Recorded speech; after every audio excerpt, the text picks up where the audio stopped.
G'day guys, Duckville here. We're going to watch a game from the Team Liquid this week in Replays pack. It is from Liquid HerO, one of the greatest Protoss in my top 3 Protoss, and in fact probably in my top 5 of players overall. Yeah, we'll be having a look at what he is up to here. His opponent going to be starting down at the bottom right, sort of the 6 o'clock position, I suppose you could say, on Metalopolis is HerO, who of course is now part of Team Rain. HerO, a great player, a very great macro Protoss, doing a fantastic job in a lot of Protoss games with a very heavy macro style, especially in PvP. So one of the incredibly respectable things that I like about HerO, of course, he did really well at IPL 3, finishing up in the quarterfinals. I think I can't remember exactly where he finished up, but somewhere in the quarterfinals. And did a great job there. He had some really great showing against some players there. I believe he beat MC, or was it Huck, or one of those two dudes, and did a great job in that. His opponent, of course, over in the left is our very fun, cute little hero who has been doing a great job recently. He's participated in the IPL Fight Club. In fact, that was just yesterday, I believe, Fight Club against Damaga, and swept through Damaga 5-0. It was quite an impressive showing, and has been doing well. He's got a Code A berth, and he's going to be playing, I'm not sure, that's on Tuesday night or Wednesday night, something like that. So we'll see if he's going to be able to continue through Code A and do a good job in there. I'm certainly hoping that he will. He's, of course, as I said, one of my favourite players. But thank you again to the Team Liquid guys for releasing their replays of some of their players each week. It's fantastic stuff to see how the high-level players live. It's sort of like that saying, how the experiencing how the rich live, sort of that kind of thing. Yeah, it's really cool. Jump onto the Team Liquid website and have a look there, and you can find those replays there yourself. So, enough with the rambling. We've got HerO just scouting out, trying to scout exactly what HerO is up to. He's going to steal the gas here. Tosis and a couple of other Protoss players, especially in the high rankings, say that stealing gas is almost a requirement in this matchup. If you scout out that your opponent hasn't taken their double gas, you should take it for yourself. So what it does provide is it gives you a little bit of vision, of course. We've got a tiny bit of vision here just to see exactly what's going on here. You can check how much chrono is available in the Nexus. I think that's one thing that some people do discount, is that you can actually check how much chrono has been used on the Nexus while you've got that assimilator up. It does force this initial unit. It's not always a Zealot that comes out, but it sometimes is a Stalker. That has to be forced to come across and deal with the assimilator before, as I said, before you can get too much scouting information on what chrono is being used. Yeah, so and it can force certain builds. If you play on ladder, let's say for those of you who've been having a bit of trouble in PvP, if you play on ladder and steal your opponent's gas, you can actually sometimes forces them to go for a 4-gate. Now, if you're playing on a map like this, where a 4-gate defense is now very easy with a couple of sentries, then it can actually work quite in your favor. So it looks as if HerO is going to be going for that. He's going to be sticking by that theory. He has had the assimilator cleared out now. Liquid HerO has taken that back, and HerO is now going for the 1-gate robo. He's probably going to whack up a couple more gates in just a second. He's got one there, but he's going to be using this to get a quick immortal out, just in case he needs to get some anti-stalker defense, and of course you can get an observer out to do some scouting as well. So HerO going for what I would say is a standard play if you are going to steal your opponent's gas, is to make sure you get a quicker robo so that your opponent can't get their immortal up as quickly. Ironically, these guys are going to have their robo facilities finishing at just the same time. It's important to note, though, with that theory about stealing the gas, that you don't actually need 2 gas to get a robo up and get an immortal out. You can actually do that off 1 gas. That's actually my standard for PvPs, a 13 gate and a 13 gas. And you can still get an immortal out very quickly to counteract any stalker pressure. But HerO still got the 2 gates, got a third just about to pop as well. and he's going to have a nice defense here. It looks as if both players are going to be sending out an observer very quickly. HerO's has only just finished, so he's actually a little bit behind despite his gas steal. HerO doing a fantastic job of dealing with that, and both players scouting out that they have found their observers are going to head back to base. Of course, it is a big component in PvP, is keeping your observers alive. It can actually mean the difference between winning a game and losing a game. If you lose that observer, you lose the ability to scout out what your opponent is up to. You can't come in here and check out what they are doing with their tech. You also can't check up ramps and try and see if you can get a good blink location going, all that sort of stuff. So it's a big factor here, and it looks as if both of these players, we've got a Robo Bay out for HerO. He's got the Warp Prism speed started, the gravitic drive, and in fact, it looks as if HerO's going to get the same thing going himself. Wow, here goes the possible observer snipe. It looks as if HerO is trying to catch that observer of HerO. It looks as if he's not going to be able to get it. It's probably going to get away here.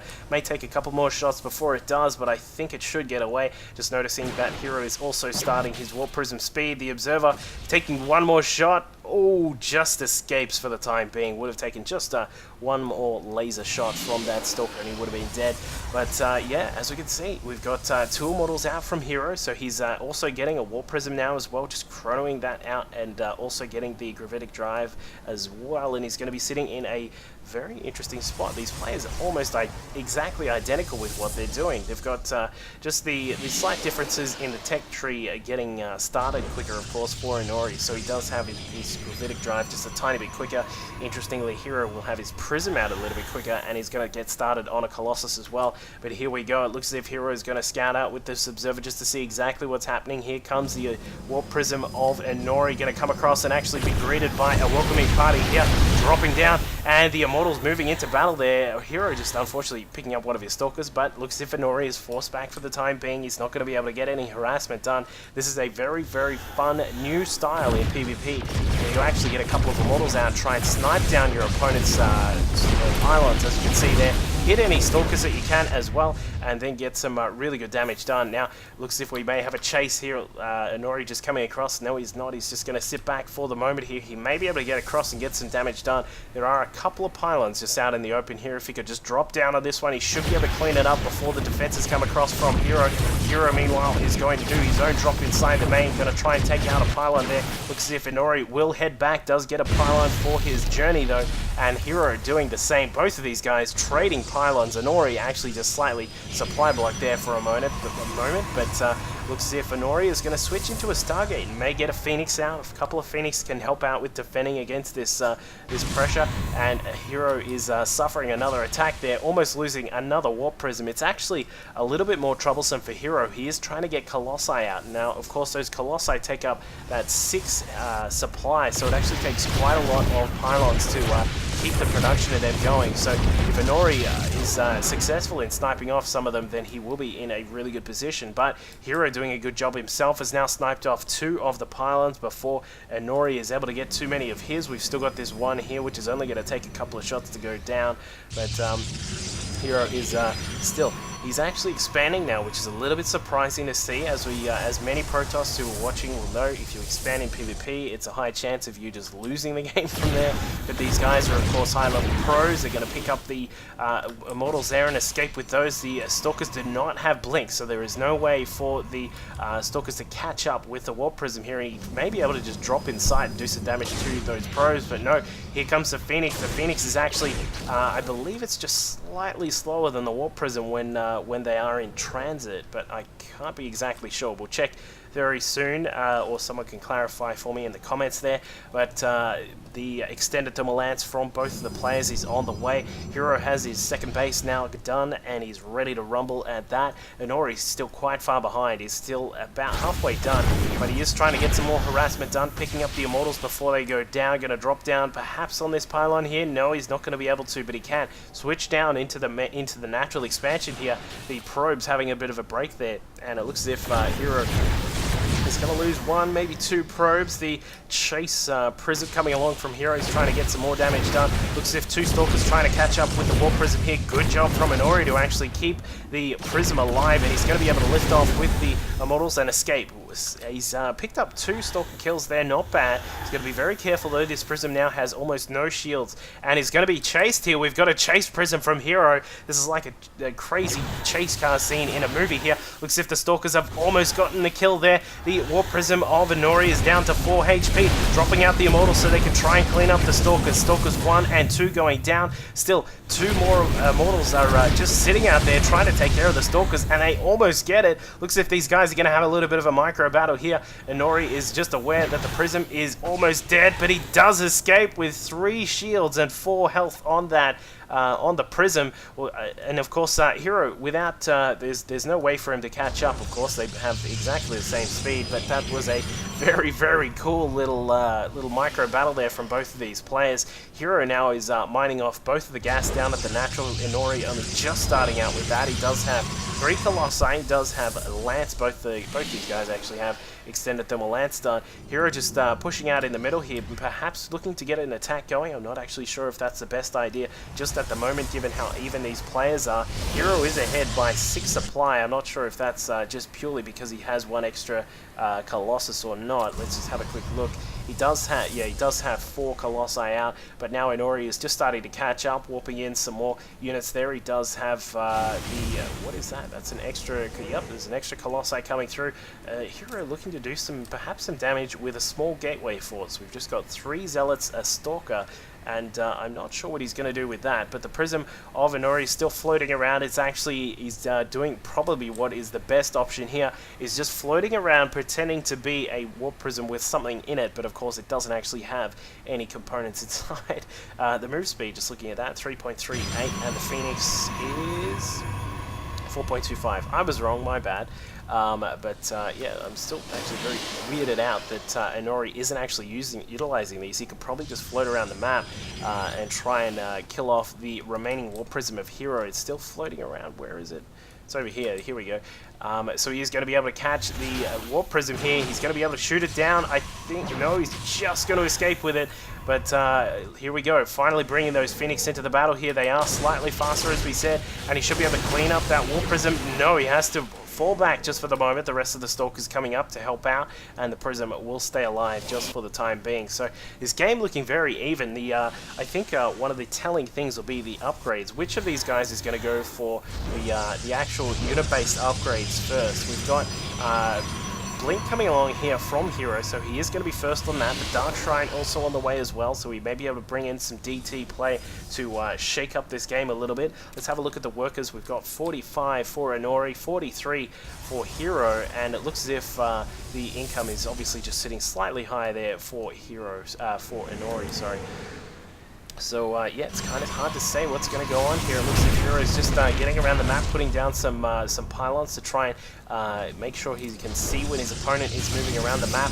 1 extra probe, just trying to get another pylon done. Not going to get it done, but HerO perhaps going to expand to this 3rd base, and we may have a 3 base versus 3 base PvP. Insanity, I know, but it is actually happening. And here are the upgrades. Yeah, sorry, I actually missed that, but HerO has already started, halfway done with the +1 to the ground weapons. He also has charge on the way, actually getting that done before Blink, so that's a slight deviation in what these guys are doing here. HerO harassing with those Phoenix, finally getting some damage done. He may even escape. Yes, he does escape with all of those Phoenix intact. This one here has actually taken a little bit of health damage, unfortunately for him, but the Stalker's trying to chase after the Phoenix to see if they can get another kill. The 3rd base now getting started here for HerO. He's going to get that up just slightly quicker than what HerO is. We'll see if that's going to make any difference here, or if HerO is going to try and push for a 2-base timing with all those Colossi. Look at all of that. These guys, the big boys out on the field. He's got 7 of those sitting out in a big pack, and he's just roaming around with these Stalkers, trying to make sure that he's gaining map vision and presence. As we can see, he's got a Stalker covering the tower. Don't actually need this tower too much. It's not as if the opponent is going to go all the way around this way to try and get some damage done, but HerO still looking to get some harassment. He's got this 1 Prism that's just off to the side, but now moving inside with all of these Stalkers, he's going to be able to snipe off the Colossus and perhaps get these Phoenix, because they're a little bit too greedy. And the Stalker's now doing quite a lot of damage. They're not going to be able to get that Robo before it finishes, or is he? Yes, he is. Good job by HerO. He's able to take down the Robo. causes a little bit of a delay in the potential Colossus production. And while that has been going on, a DT has walked inside the third base of HerO, hacking up probes left, right, and center. 5, 6, 7 potential kills. Yep, got one there, and is now going to head away for it now, and another DT inside the main of HerO. These guys, in fact, 2 DTs and a Zealot, are doing a great amount of damage here. The Colossus have decided that it's time to come to the party as well. The whole force of HerO almost came to the foray there, but now it looks as if HerO may lose his Prism, needs to drop out those DTs, but these Stalkers, again, come to save the day, and HerO is still suffering the pressure of this DT at the third base. HerO, meanwhile, has only just gotten his third base up and running. He's just transferring all of the probes over from the main base. He's still got still a few left over. He's still got, in fact, yeah, the saturation could go a little bit higher for HerO here, but he has suffered a bit at the hands of those Phoenix, and of course the Immortals came in at one point and did a little bit of damage, but HerO finally cleaning out the DT, but it has just headed off to the side. Of course, with the extra Prism that HerO has available, he can still bring in the DT Warpins, and actually gets a hit on the Forge going down while researching +2 to weapons, and that is going to be quite nice, and giving the ability for HerO to get back into the upgrade race here. We've got HerO currently sitting on +1. HerO is only on +1 himself, but has only just started his +2. So HerO was going to be slightly ahead in the upgrades, and this matchup, of course, is a very interesting one for upgrades. It's not always something that matters a huge amount, but it is important to take into consideration the big jump that some of these power units, such as the Archon, the Colossus, and those sorts of units actually get from upgrades. If you don't have the upgrades, or if you take armor instead of the weapon upgrades, it can be a huge factor in determining how the battle goes. If you try and push into opponent with a lot of Archons and has +3, you could be in a world of trouble if you don't have any weapon upgrades yourself. So important things to consider. We've got 9 Colossi out for HerO. He's got a couple of Archons as well. As we can see, he's currently sitting at a total of 10 Stalkers and a couple of Immortals still left out on the map. A DT still roaming around randomly, and 21 Zealots. They do have charge, so they will be able to get into the front of the battle and get quite a lot of damage done. He's actually got a couple of Templar just left back at the base here, probably going to walk them in. There they go. So we're going to have 4 Archons for HerO. Meanwhile, on the other side, we've got HerO currently sitting at 7 Colossi, 9 Stalkers, a couple of Phoenix, a Sentry, and a random Templar, and 3 Archons and 2 Immortals. So these guys still sitting at a generally even sort of position, but the 2 Colossi difference may make a huge amount of difference. Well, there you go, there's difference twice. May make a huge amount of change in the battle when it comes to it, but looks like HerO is still getting a lot of damage done. Able to take down a couple of cannons, probably looking to get some of that tech, but he's not going to have time. Looks as if we are going to have a secondary attack from the Warp Prism here, going to warp in probably some DTs, I would say. He has sniped off those 2 cannons. If he can get inside and take care of this one, he should be fine to get those DTs into the battle. But HerO still poking around. He's got 1 Zealot out on the map. There was another DT somewhere. I think that actually, yeah, they got sniped off over here. And HerO, where was that? Where did that Warp Prism go? All right, he's not worrying about that just yet. And to pick up some Zealots. These guys are pretty eager. Check them out. They're trying to follow the Warp Prism. But here we go. Going to drop in these Zealots, probably to soak up the cannon fire and then pressure the third at the same time. It looks as if the Stalker's now coming through. Zealots is marching in. I think HerO just a bit of a misclick there. Here go those Stalkers down the backside. Going to head in towards the third. The Zealots now inside as well, doing quite a lot of damage. Warping in some more Zealots to counteract. And HerO may lose his Prism if he's not careful. The Phoenix is going to chase after it. He's going to try and get some Warp-ins done. Some more Zealots inside the main. However, he is attacking at the third. HerO is going to lose quite a lot of these probes. HerO sitting in a beautiful position right about now. He is going to face an imminent attack very soon, though. The Colossi way behind. I'm not sure what HerO is doing. He's got all of his Colossi way back. Need to spread those guys out. Look at this spread from HerO. And here we go. Laser party if I've ever seen one. We've got a massive spread from HerO, spreading out those Colossi, giving himself limited splash damage potential there, and he has actually taken out all of the ground forces. The Colossi, with no cover and gateway units on the ground, have been absolutely decimated by HerO here. The double-pronged attack inside the main and the third, causing a pretty much a reactionary response there from HerO, trying to get his own multitasking done here, but was not able to get enough damage done. All of those gateway units were clumped up, all just heading in this side, and HerO, with a fantastic spread across this whole choke point section, was able to just absolutely massacre everything that HerO brought into the battle. So great game between these guys. I hope you enjoyed that one. It was a lot of fun. It was a very interesting game to see. You don't often see games of PvP that go that long, especially with that style. So it was a lot of fun. If you want to see some more HerO, let me know. I'll grab some more from the replay pack, and I'll catch you guys next time. Cheers.